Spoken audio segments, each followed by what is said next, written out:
Oh Señor, tú eres santo y nosotros somos pecadores. Necesitamos venir a ti, porque si no, moriremos en nuestros delitos y pecados en la condenación eterna en el infierno. Mas tú muestras tu gracia para con nosotros, en que siendo aún pecadores, Cristo murió por nosotros.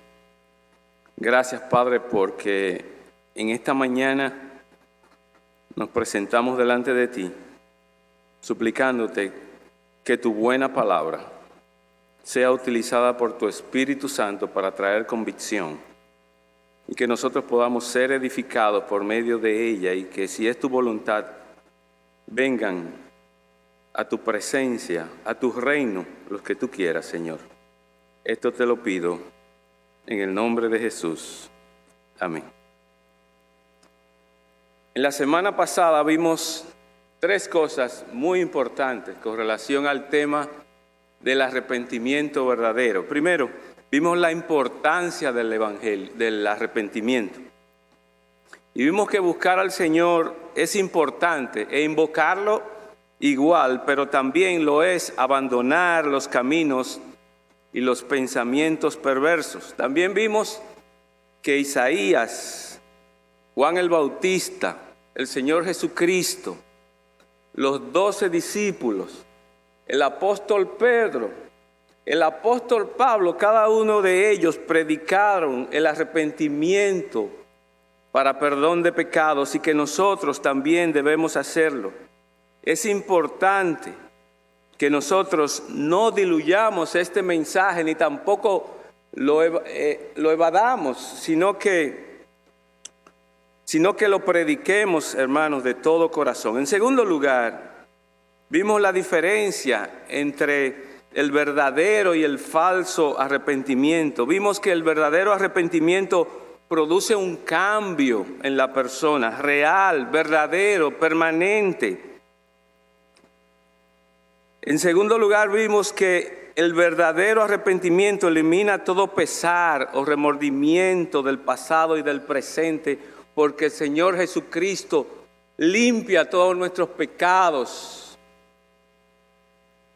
Como vimos en Romanos 8:1, ninguna condenación hay para los que están en Cristo Jesús. Los que están en Cristo no tienen ninguna condenación. Y tercero, tiene que ver con Dios el arrepentimiento verdadero. Eso lo vimos en la semana pasada. Como dice el salmista David, contra ti he pecado y he hecho lo malo delante de tus ojos.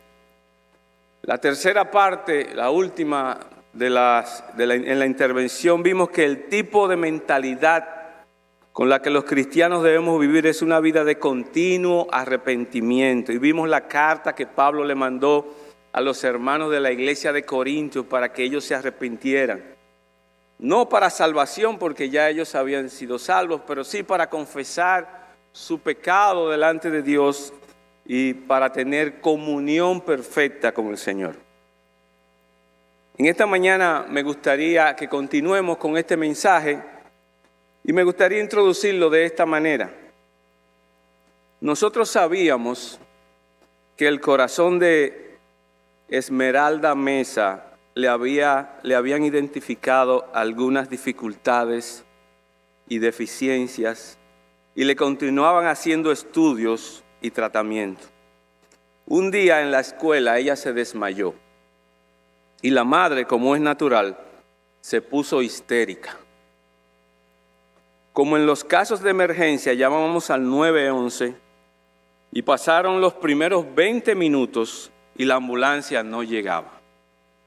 La histeria de la madre la asumimos todos nosotros, nos fue traspasada todo lo que estábamos con ella y no sabíamos qué hacer. Si seguir esperando a la ambulancia, montarla en un vehículo y llevarla a emergencia, o si ir a la esquina o salir por ahí a ver si encontramos la famosa ambulancia. Ellos solamente decían que estaban en un tremendo tapón. El personal de asistencia telefónica nos dijo que no debíamos moverla.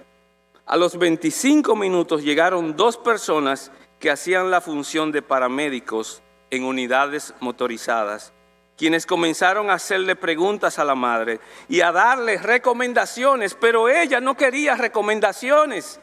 Ella lo que quería era que la ambulancia llegara y que le dieran las atenciones médicas a su hija. Nosotros nos sumamos al drama que estábamos viviendo. Finalmente,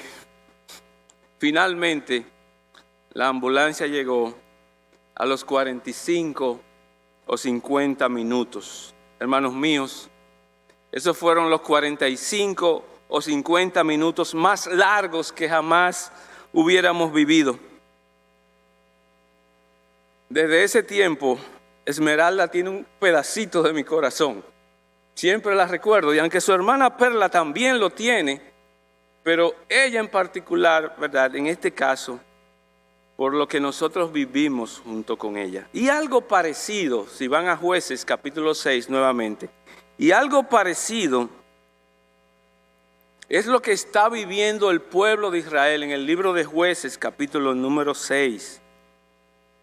Dice el versículo 1 que los hijos de Israel hicieron lo malo ante los ojos de Jehová, y nos referíamos en ese momento a la idea de que ellos estaban practicando la idolatría. Ellos habían dejado a Jehová y se habían vuelto detrás de los ídolos. Y por eso dice la Biblia en el versículo 1 que Dios los entregó en manos de Madián. Dios le entregó el título de propiedad a los madianitas para que subyugaran al pueblo de Israel. Entonces, Dios, en medio de esta circunstancia, permitió que ellos perdieran sus casas, perdieran sus cultivos, perdieran sus ovejas, el medio de subsistencia, y ellos llegaron a un punto de empobrecimiento. Ellos no tenían nada. Y por eso es que en el versículo número 7, y cuando los hijos de Israel, yo agrego, no se vieron sin nada, entonces clamaron a Jehová a causa de los madianitas. Entonces sabemos que los israelitas eran idólatras, practicaban la idolatría. Mire lo que dice el capítulo 6, versículo 10, en la primera parte. Y yo os dije, yo soy Jehová vuestro Dios, no temáis a los dioses de los amorreos. Esa palabra no temáis quiere decir, no vayan en pos de los dioses de los amorreos, no lo adoren, en cuya presencia o en cuya tierra habitáis, pero no habéis obedecido. Después de la muerte, estamos viendo lo que sabemos con relación a esta circunstancia. Después de la muerte de Josué, los hijos de los contemporáneos de Josué se levantaron, es decir, una nueva generación se levantó sin el conocimiento de quién es Dios ni de lo que Él había hecho por Israel.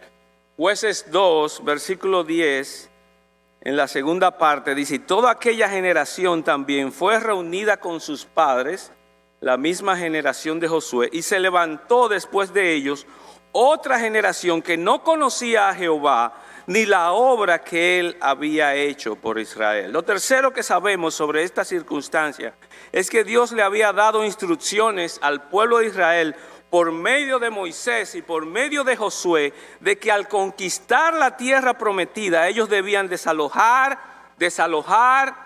expulsar a los habitantes de Canaán y destruir sus altares para que no les sean de tropiezo. Miren Josué, capítulo número 2, versículos 1 y 2, dice, el ángel de Jehová subió de Gilgal a Boquín y dijo, yo os saqué de Egipto y os introduje en la tierra de la cual habéis jurado a vuestros padres, diciendo, no invalidaré jamás mi pacto con vosotros, con tal de que ustedes no hagáis pacto, oigan, no hagan pacto con los moradores de esta tierra, cuyos altares habéis de derribar, mas vosotros no habéis atendido a mi voz. ¿Por qué habéis hecho eso?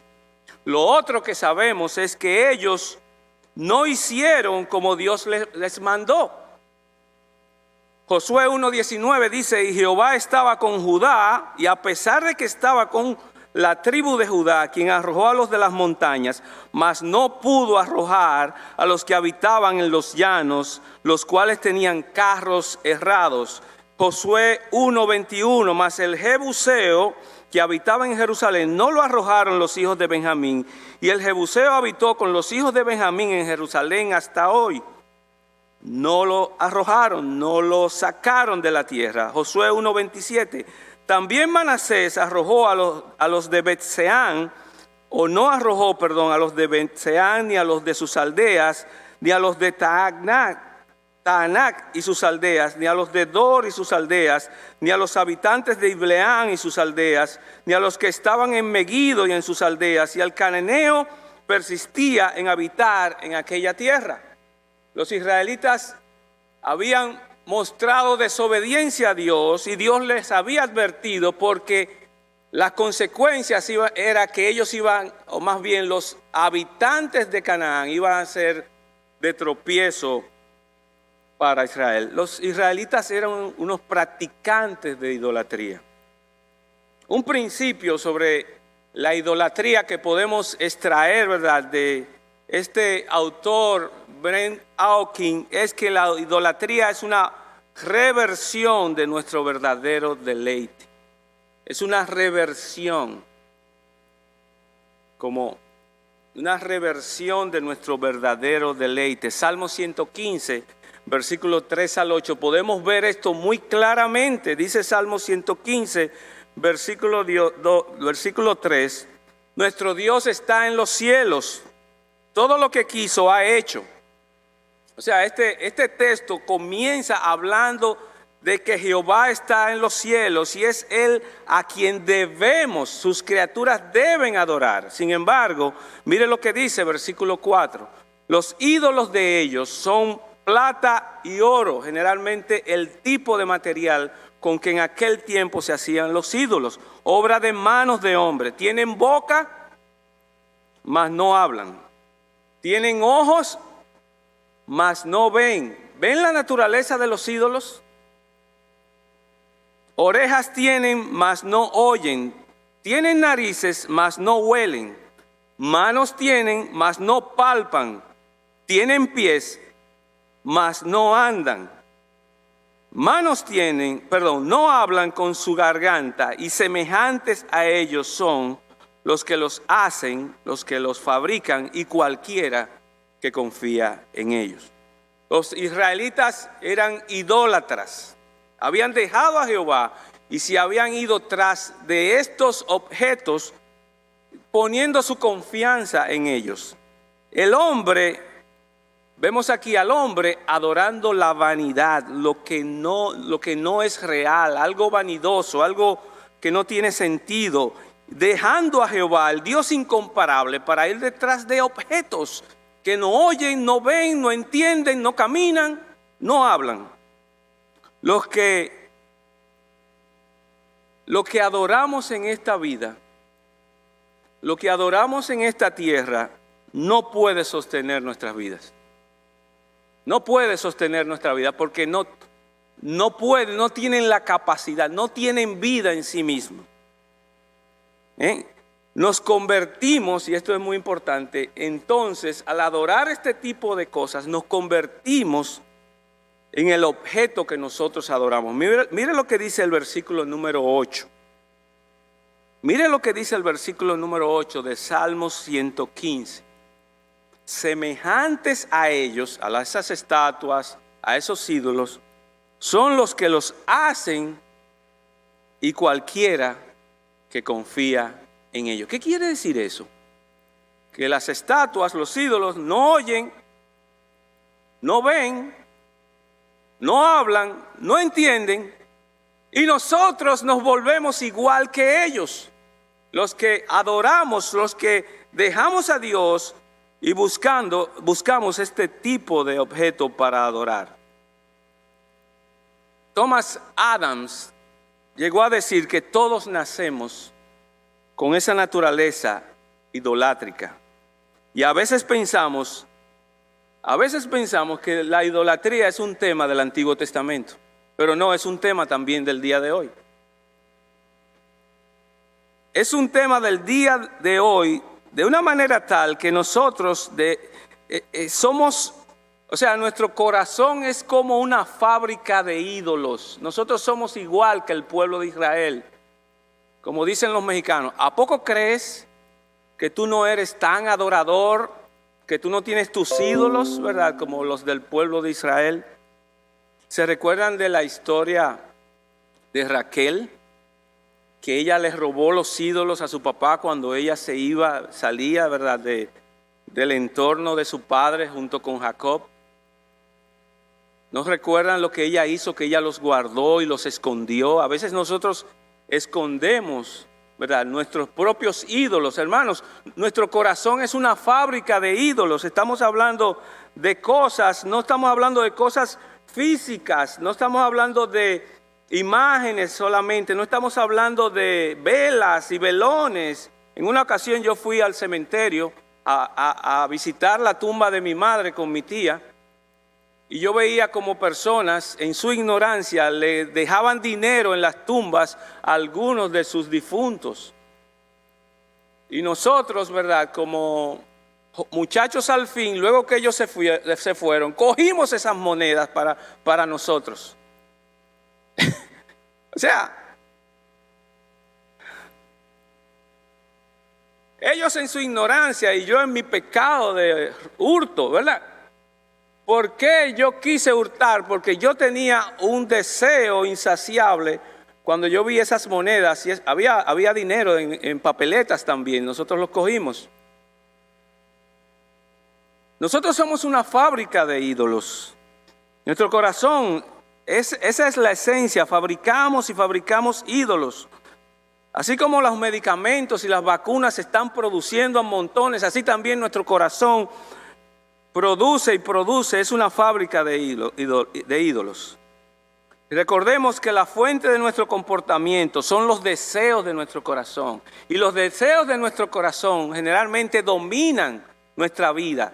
Buscamos lo que queremos, lo que nos gusta, lo que nos satisface y codiciamos todas esas cosas. Por la caída, el orgullo es la fuente de todas nuestras dificultades. Y la raíz de nuestros problemas en todas las áreas de nuestra vida tiene que ver de una manera u otra con la idolatría. Amamos los placeres de esta vida, amamos los tesoros de esta vida, las posesiones, y a veces amamos hasta el estar tranquilo y que nadie me moleste. Todo, de una manera u otra, lo podemos convertir en un ídolo para nosotros. Estar tranquilos y tener paz a veces se puede convertir hasta en un ídolo, porque tú estás dispuesto a maltratar a cualquier persona con tal de que no te quite, no te turbe en tu tranquilidad. Hay una señora llamada Alice Fitzpatrick que dice que al meditar en la palabra de Dios en el libro de Mateo 22:37, lo cual nos manda a nosotros amar a Dios por sobre todas las cosas, ella se da cuenta que la idolatría está más allá de templos e imágenes, inciensos, velones, y la idolatría tiene que ver con el amor a Dios. El amor a Dios versus el amor a las demás cosas, cuando nosotros ponemos esas demás cosas por encima de Dios. Otro autor llamado Oliver Cromwell dice que la idolatría es cualquier cosa que enfríe nuestros deseos del Señor y Salvador Jesucristo. Cualquier cosa que enfríe nuestros deseos por nuestro Señor y Salvador Jesucristo.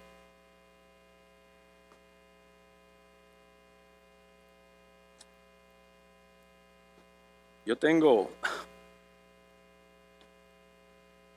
una impresión que me dieron mis hermanos queridos, que del otro lado está al revés, y esto me ha estado turbando en algunas ocasiones, y me gustaría, ¿verdad?, que me den un minutito para yo entender.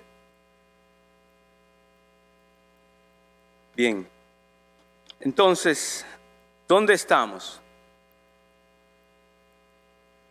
Nosotros también, al igual que los del pueblo de Israel, somos idólatras por naturaleza. Y nosotros tenemos que arrepentirnos de nuestros pecados. La razón por la cual el pueblo de Israel, ¿verdad?, recibió la situación que estaba experimentando no es nada más y nada menos que por dejar a Dios e inclinarse detrás de los ídolos. ¿Qué podemos aprender de todo esto? Bueno, Dios les manda a un profeta, como habíamos visto la semana pasada.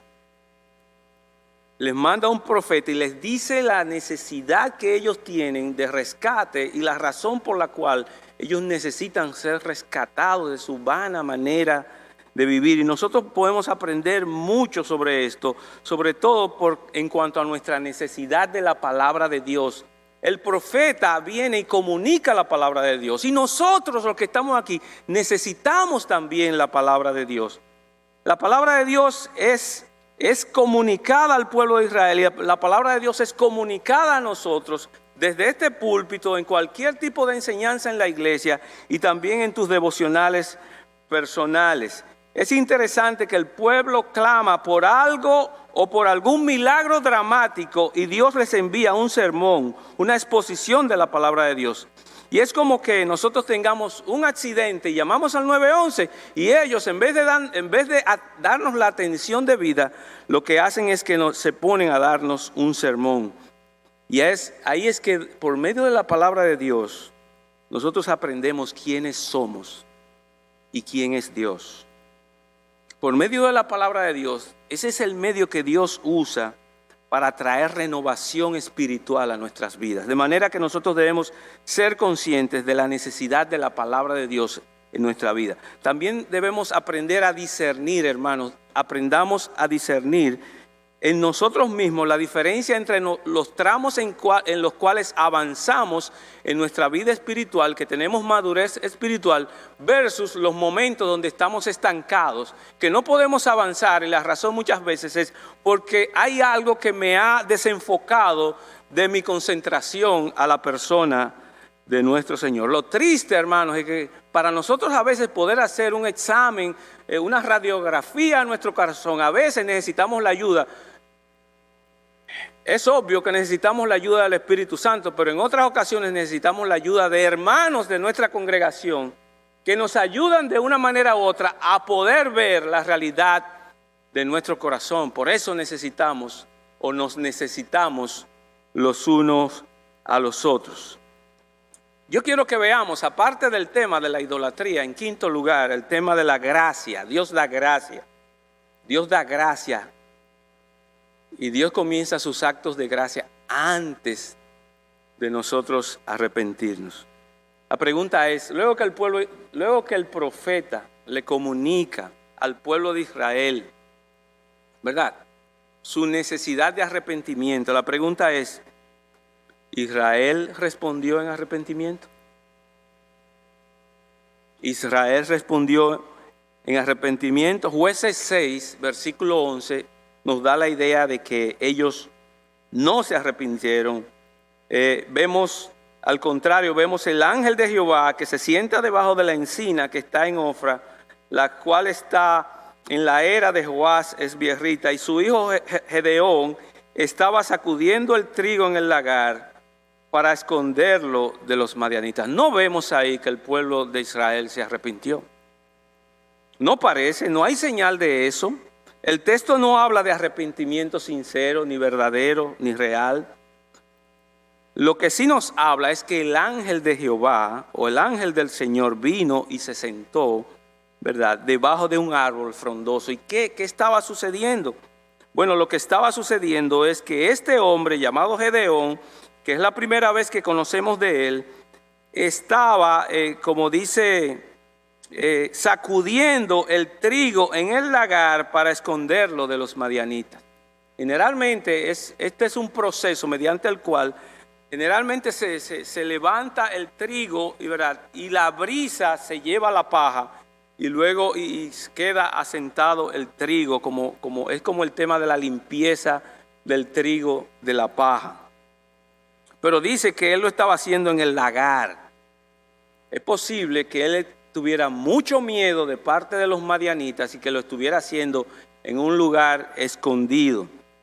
Y Dios está comunicando a su juez, a su libertador, a quien va a libertar al pueblo de Israel, a pesar, ¿verdad? Él lo está reclutando a pesar de que el pueblo de Israel no se ha arrepentido. Dios no espera, hermanos, amigos, Dios no espera que tú te arrepientas antes de que empiece a salvarte. Oigan eso. Dios no espera que tú te arrepientas antes de empezar a salvarte. Romanos 5:8, muchos los conocemos, mas Dios muestra su amor para con nosotros, en que siendo aún pecadores, ¿qué pasó? Cristo murió por nosotros. Cristo murió hace más de 2000 años. O sea que el proceso de salvarme a mí, el proceso de salvarte a ti, comenzó mucho antes de que tú te arrepintieras. De hecho, la palabra de Dios dice que Dios preparó nuestra salvación para los que hemos confiado en Él antes de la fundación del mundo. Esa es la gracia de Dios. Dios da gracia antes de que el pueblo de Israel se arrepienta, y Dios da gracia antes de que tú te hayas arrepentido.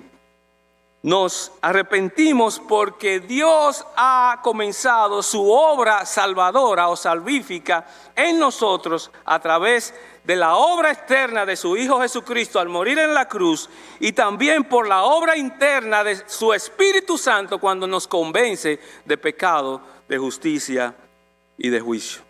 Dios es santo, hermanos, apartado del pecado, y aún así Él es misericordioso e inicia su obra de salvación antes de que tú te arrepientas. Él es más santo y Él es más misericordioso que tú. Bájate de esa nube. Que a veces creemos que somos buenos. No somos buenos nada. Bueno es nuestro Dios, que planificó nuestra salvación y actúa en pos de ella antes de que nosotros nos arrepintamos.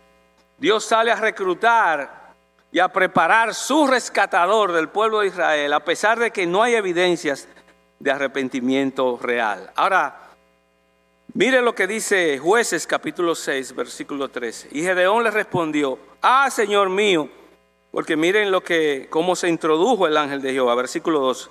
Y el ángel de Jehová se le apareció y le dijo: Jehová está contigo, varón esforzado y valiente.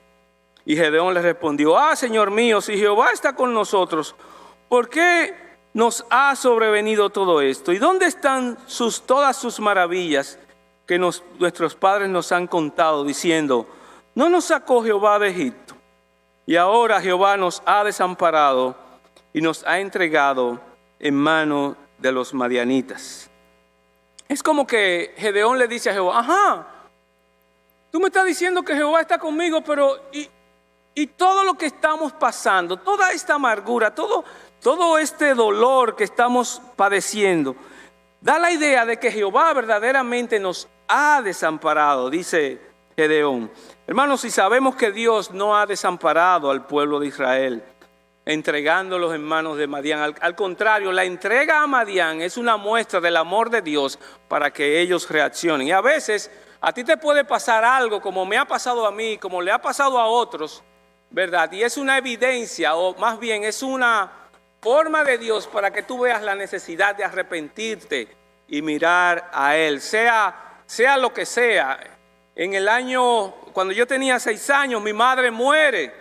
Y luego nos suceden muchas otras cosas, y a veces le pasan muchas cosas a las personas, y Dios llamando su atención de una manera u otra. Por lo tanto, Dios está trabajando, ¿verdad?, en las circunstancias del pueblo de Israel para mostrarle la pobreza del tema de su idolatría y para hacer que ellos griten de arrepentimiento, no de remordimiento ni de pesar. La idea no es que te quiten la patada de encima, la idea es que tú te arrepientas de tus pecados y reconozcas al Señor Jesucristo como tu Señor y Salvador. Pero la realidad es que tenemos la tendencia a ver nuestros problemas como evidencias de que Dios nos ha abandonado, en vez de preguntarnos cómo Dios está trabajando en estas circunstancias en las cuales yo estoy viviendo para hacerme bien a mí, como Él prometió en Romanos 8:28. Porque a los que aman a Dios, todas las cosas les ayudan a bien. Entonces tenemos la tendencia de pensar que lo malo que me está pasando es porque Dios me ha abandonado, y no necesariamente es así, o más bien no es así. En segundo lugar, tenemos la tendencia a pedir al Señor que me quite, que elimine el problema que tengo, o me pregunto o nos preguntamos, ¿por qué, Señor, no lo has eliminado? Este cáncer, esta situación económica, esta situación difícil que estoy viviendo. Y nosotros, en vez de eso, deberíamos decir: Señor, por favor, hazme la persona que pueda manejar este problema o esta situación. Hermanos, en ocasiones pensamos que Dios nos está matando, o que Dios nos ha abandonado y que está permitiendo que nos maten, y luego nos damos cuenta que Él en realidad nos estaba salvando. Y esto es lo que Él está haciendo al pueblo de Israel, y también lo que quiere hacer en la vida tuya y en la vida mía. Y la pregunta que debemos hacer es: ¿existe alguna situación del pasado o del presente por el cual estés apenado o tengas tu corazón en remordimiento, pero que no te hayas arrepentido? ¿Existe algún área de tu vida en la cual estás clamando a Dios por salvación, sin embargo Él parecería como que no te está oyendo, parecería que no te está considerando, parecería que Él se ha olvidado de ti? En tercer lugar, me gustaría que veamos la cura de la idolatría. Me gustaría que veamos la cura de la idolatría. Hemos visto la naturaleza de la idolatría. En segundo lugar, vimos que Dios da gracia antes de que tú te arrepientas, Él te da gracia. Él siempre es un Dios de gracia. Romanos 2 dice que somos salvos por gracia, y la gracia es un favor inmerecido de Dios, y Él la da a todos aquellos que se merecen todo lo contrario. Y en tercer lugar, me gustaría que veamos la cura de la idolatría. ¿Saben cuál es la cura de la idolatría? La cura de la idolatría es ver la santidad de Dios. Repito, la cura de la idolatría es ver la santidad de Dios. En el texto, el ángel de Jehová es una figura muy extraña. Y si ustedes se dan cuenta de la narrativa, ustedes verán que en un momento habla el ángel de Jehová, pero en el versículo 14, y mirando Jehová le dijo. Y uno dice, el ángel de Jehová está ahí, pero luego aparece en la narrativa Jehová. Parecerían como que uno habla y el otro entra en la misma conversación. Parece que trabajan juntos y en equipos.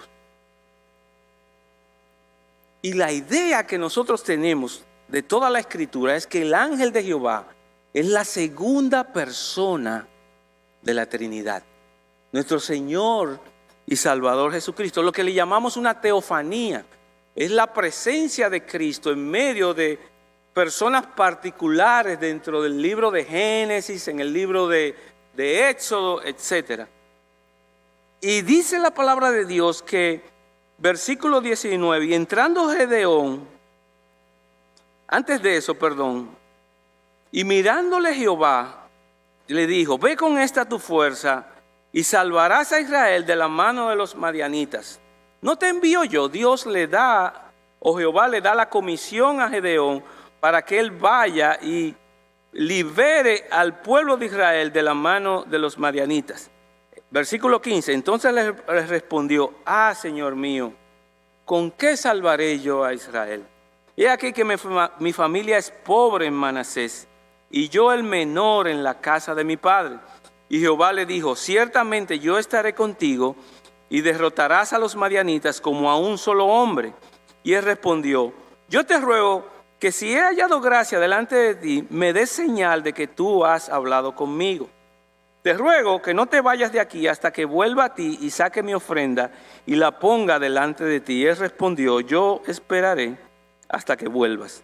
Y entrando Gedeón, preparó un cabrito y panes sin levadura de una efa de harina, y puso la carne en un canastillo y el caldo en una olla, y sacándola se la presentó debajo de aquella encina. Entonces el ángel de Jehová le dijo, ven, ahora entra en escena el ángel de Jehová, y le dijo, toma la carne y los panes sin levadura y ponlos sobre esta peña y vierte el caldo. Y él lo hizo así. Y extendiendo el ángel de Jehová el báculo que tenía en su mano, tocó con la punta la carne y los panes sin levadura, y subió fuego de la peña, el cual consumió la carne y los panes sin levadura. Y el ángel de Jehová desapareció de su vista. Versículo 22. Y viendo y conociendo y entendiendo entonces Gedeón que era el ángel de Jehová, o sea, él entendió que el ángel de Jehová era una persona con naturaleza divina, dijo, Señor Jehová, que he visto al ángel de Jehová cara a cara. Era la creencia que si usted veía una divinidad, usted se lo llevaba a quien lo trajo.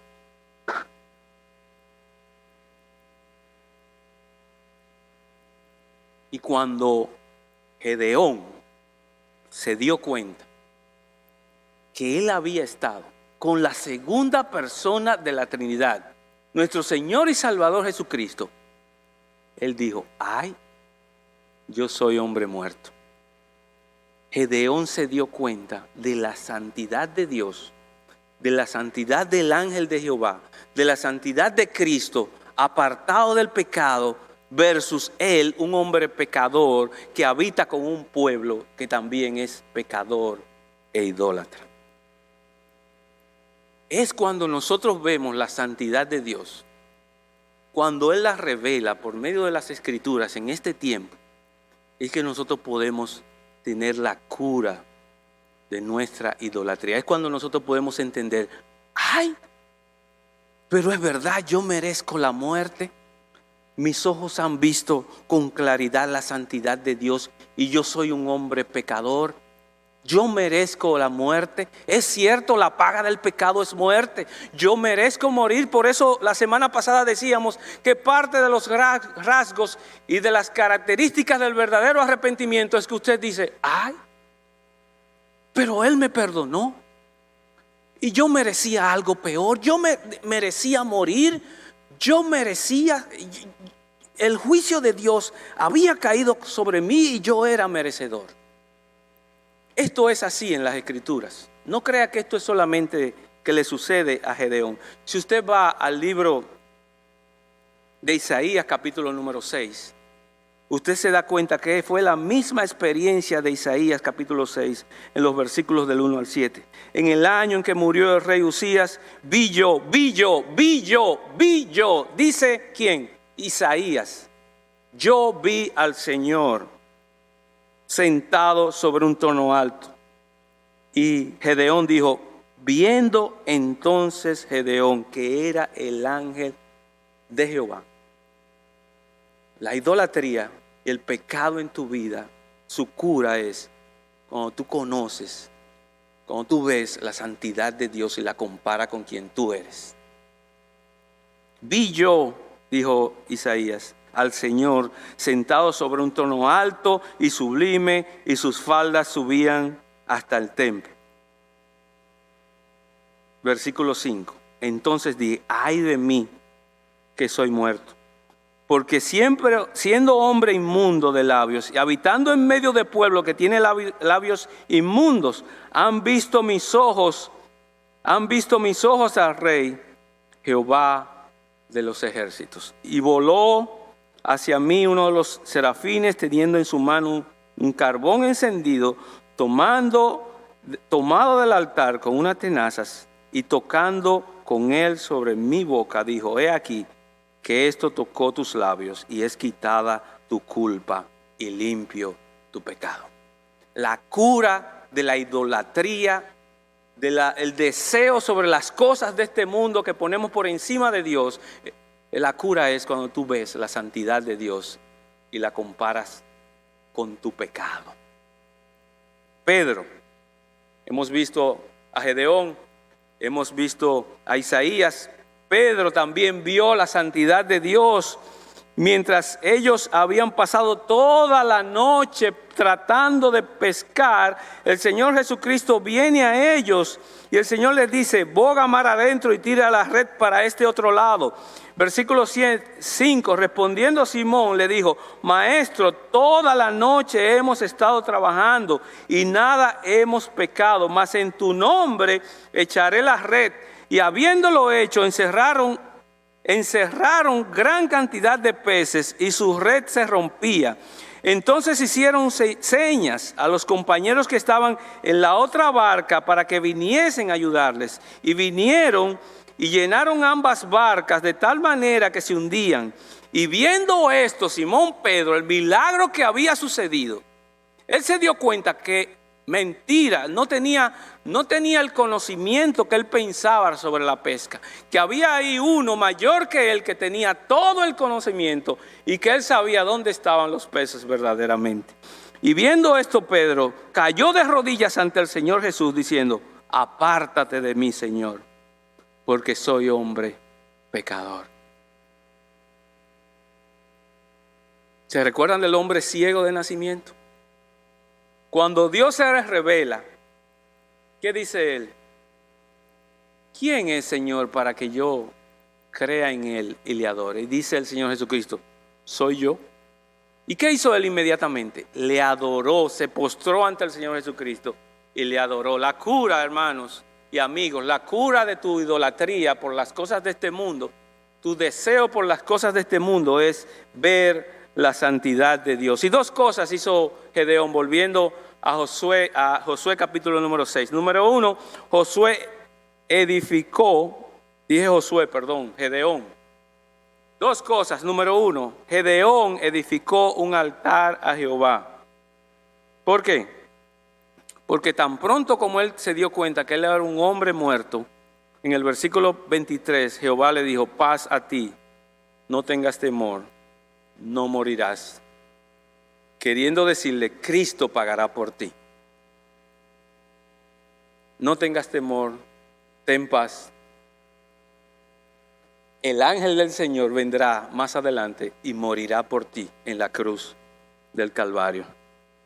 Y entonces edificó allí Gedeón altar a Jehová y lo llamó Jehová Salón, que quiere decir: Jehová es mi paz. El Señor perdonó a Gedeón y la paz inundó su alma. Cuando Dios salva a una persona que se arrepiente de sus pecados, dice el libro de Romanos capítulo 5 que la paz de Dios viene sobre esa persona. Justificados pues por la fe, tenemos paz para con Dios por medio de nuestro Señor y Salvador Jesucristo. Y lo segundo que hizo Gedeón fue que obedeció a Jehová en lo que él le dijo que hiciera. Versículo 25. Aconteció que la misma noche le dijo Jehová: toma un toro del hato de tu padre, el segundo toro de 7 años, y derriba el altar de Baal que tu padre tiene. ¿Ustedes saben lo que es eso?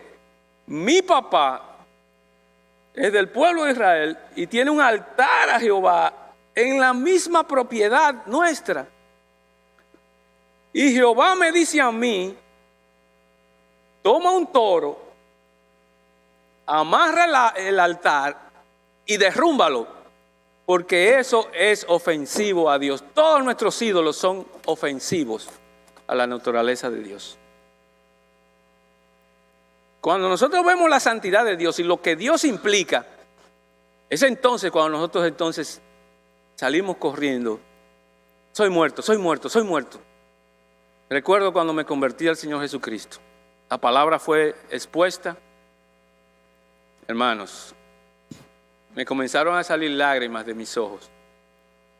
Y cada uno tiene experiencias diferentes de salvación y de arrepentimiento. Pero el verdadero arrepentido, el Espíritu Santo produce cambios en la vida de la persona. Y de ahí nos volvemos en obedientes al mandato de nuestro Señor. Y Dios le dijo, toma este toro del hato de tu padre, el segundo toro de 7 años, y derriba el altar de Baal que tu padre tiene, y corta también la imagen de acera que está junto a él. Y él lo hizo. Versículo 27 al final, pero lo hizo de noche. No importa a la hora que tú lo hagas, pero obedece al Señor. Hazlo en la mañana o hazlo en la tarde, pero obedece lo que la palabra de Dios dice. ¿Ok? Obedece a la palabra de Dios porque somos creyentes en Cristo y ahora obedecemos a Él. ¿Por qué le amamos? Porque es un acto de adoración, ¿verdad? Y por un acto de agradecimiento. Y Él lo hizo y lo derribó. Porque el verdadero arrepentimiento produce verdaderos cambios en la vida de la persona. Amén. Por asunto del tiempo, finalmente, en el versículo número 34, Dios está comisionando a Gedeón para la obra de liberación que Él quiere que Él haga. Y Dios le envía, entonces le envía el Espíritu Santo. Entonces el Espíritu de Jehová vino sobre Gedeón, y cuando éste tocó el cuerno, los abiezeritas se reunieron con él.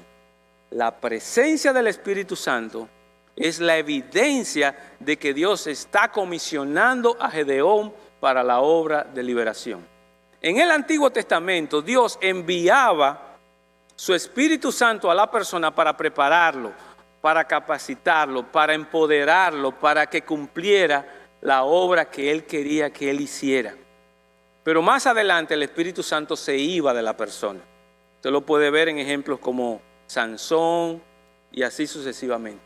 Cuando Dios ungió al rey David, dice que el Espíritu de Dios vino sobre el rey David. O sea que la presencia del Espíritu Santo era el indicativo que Dios estaba con él y que Dios lo estaba comisionando para la obra que Él quería que hiciera.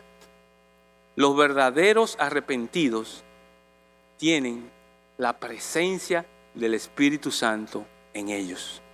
En este tiempo,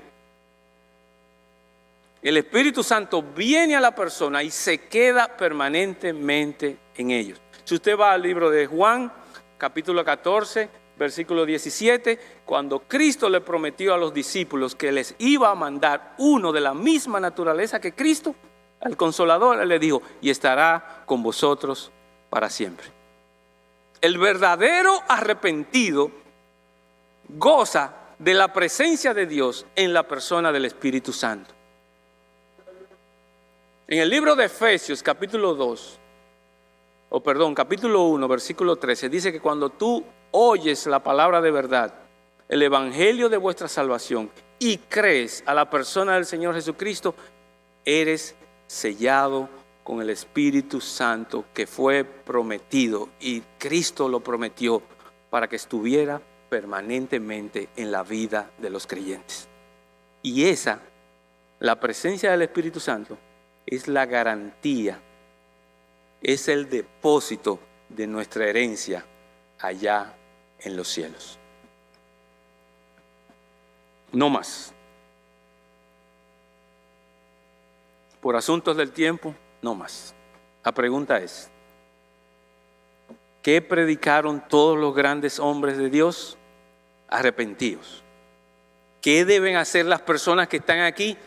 ¿Qué deben hacer las personas que están mirando, verdad, en el televisor, en YouTube, en los medios masivos? Arrepentirse de sus pecados para perdón de pecados, para que vengan de la presencia del Señor tiempos de refrigerio.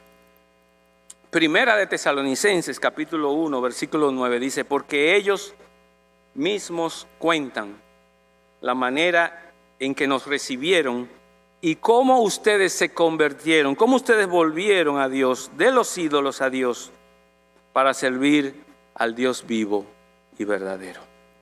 Nosotros somos una fábrica de ídolos por nuestra naturaleza pecaminosa.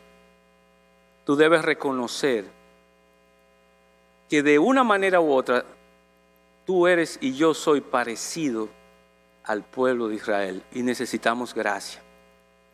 Y Dios da gracia antes de que nosotros nos arrepintamos. Ya Cristo fue expuesto por ti para perdón de tus pecados, para que puedas ser librado, ¿verdad?, de la condenación del pecado y de la idolatría. En tercer lugar, nosotros vimos que la gracia de Dios es maravillosa y que para que tú puedas ser librado del pecado y de la idolatría, tú necesitas ver la santidad de Dios. Dios es santo, apartado del pecado. Y por eso Él tuvo que exponer a Jesucristo en la cruz, porque alguien tenía que pagar por tu pecado. Y ese fue el Señor y Salvador Jesucristo. Y número 4, número 5, número 6, la presencia del Espíritu Santo es vital en la vida de todo aquel que se arrepiente. Clama al Señor, pero no por remordimiento y no por pena, sino por arrepentimiento. Hazlo antes de que sea tarde. Señor, gracias por tu bondad para nosotros, que siendo aún pecadores, Cristo murió por nosotros. Gracias por mostrarnos la naturaleza de la idolatría. Ofende tu nombre, es contrario a tu deseo y es contrario al deleite que nosotros debemos tener. Gracias por mostrarnos que nosotros somos una fábrica de ídolos y que necesitamos la gracia de Dios. Desesperadamente necesitamos la gracia de Dios. Ayúdanos, Señor. Ayúdenos a que podamos ver tu santidad. Y denos, Señor, la presencia del Espíritu Santo permanentemente. Te lo pedimos en el nombre de Jesús. Amén.